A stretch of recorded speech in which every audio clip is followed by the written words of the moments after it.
开始。 Hi everyone, today I want to share what I learned from my mentor.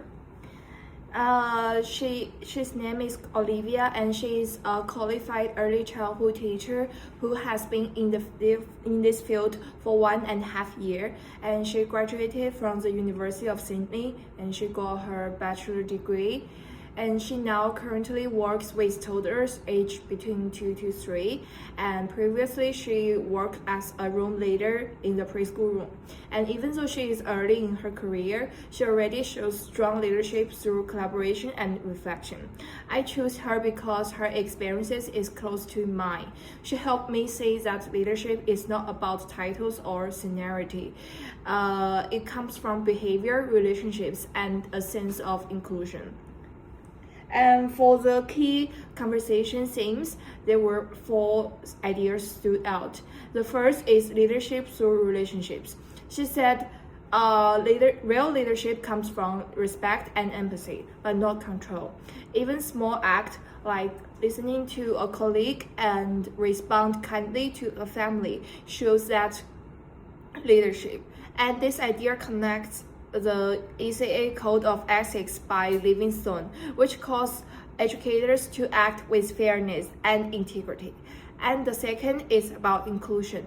We see inclusion as a daily practice. She said inclusion is not an extra plan for certain children, but it's part of everything we do.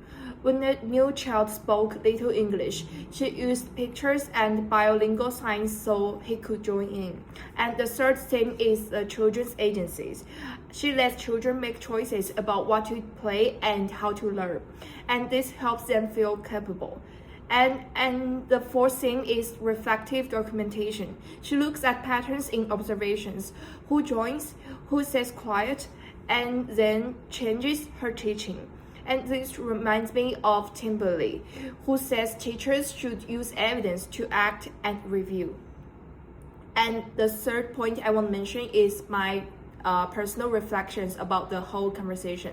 And this conversation changed how I think about leadership and inclusion. I agreed that leadership grows from respect, not authority. I also agreed that inclusion is about fairness, but not special treatment. What surprised me was how she used documentation to notice inequity. And she said reflection is both a teaching and an ethical act. I was also surprised by her calm mentoring style. She gives feedback kindly and builds trust. What challenged me was her strict boundary between work and personal life.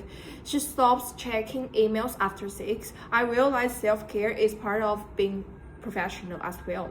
And what inspired me most was her quote, like, leadership happens in every moment when we choose to listen and reflect.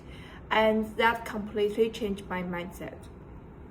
And the next point I want to mention is my future practice and the ratings. And after this interview, I set new goals for myself. I want to, for example, I want to lead through relationships and reflect often. I want to make inclusion visible by creating environments where every child sees themselves.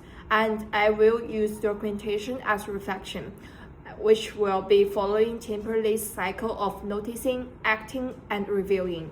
And I will protect my well-being to sustain quality work. And the 2 ratings I use is Livingstone's ECA Code of Ethics and Timberley's using assessment data, which guide me to connect ethical care and reflective practice. And finally, the conclusion. This mentor interview taught me that leadership is not about position.